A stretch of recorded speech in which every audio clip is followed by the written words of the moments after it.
একই হাল হানি আমিরের আইব্রোসের। এরপর কি বললেন তিনি? এদিকে কাজল একই ডান্স দিল।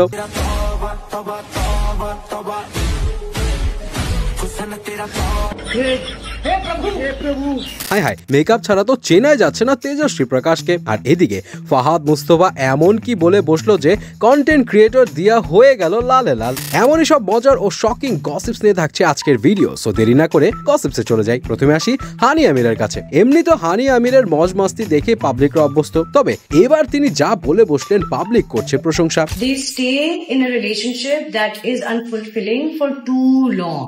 এখন কাহিনী হলো, হানি আমিরের মতে রিলেশন যদি মাথার চাপ হয়ে যায় আর হ্যাপিনেস ধরে রাখা না যায়, তাহলে শুধু মানুষ কি বলবে এই ভেবে রিলেশনশিপকে ধরে রাখার কোনো মানে নেই। দরকার হলে সরে আসাই ভালো। তার এই কথা ঘিরেই চলছে দারুণ প্রশংসা। সবাই বলছে সে তো ফ্যাক্ট ধরেছে। কিন্তু মজার ব্যাপার হলো, হানিয়া যতই লাইফ অ্যাডভাইস দেখ না কেন, পাবলিকের চোখ কিন্তু আটকে ছিল তার আইব্রোজের দিকে।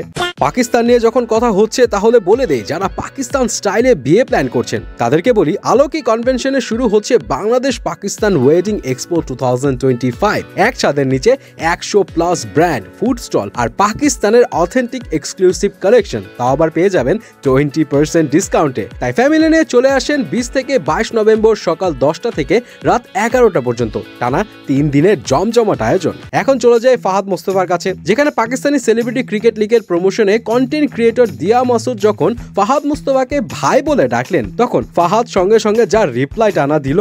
आप मुझे भाई तो ना बोले। ओह सॉरी, मेरा क्वेश्चन ये है कि जैसे पाकिस्तान टीम हमेशा अनप्रेडिक्टेबल, आप बात करती रहे, you look lovely. Oh thank you so much, I hope everybody is recording this.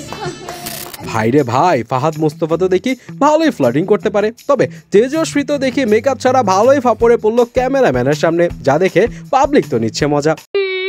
Finally আসি তামিল বিগ বসের কাছে। তামিল বিগ বস নিয়ে এবার অবস্থা অনেকটা আগুনে ঘি ঢালার মতো। হোস্ট হিসেবে কামাল হাসানের জায়গায় বিজয় সেতুপতি আসার পর থেকেই শোটা নিয়ে শুরু হয়েছে ননস্টপ ঝামেলা। এই সিজনে কিছু অতিরিক্ত ঘনিষ্ঠ মুহূর্ত, আবার প্রতিযোগীদের মাঝে চরম উত্তেজিত আচরণ, এগুলো নাকি একদমই মানতে পারছেন না দর্শক। তার উপর সেতুপতি নাকি এসব নিয়ে ঠিকমতো কথা বলছে না, এই অভিযোগ নিয়ে রাস্তায় নেমে এসেছে অনেকে। এখন দেখার বিষয়, এত সব ড্রামার পর শোটা চালু থাকে নাকি আনবে বড় কোনো পরিবর্তন।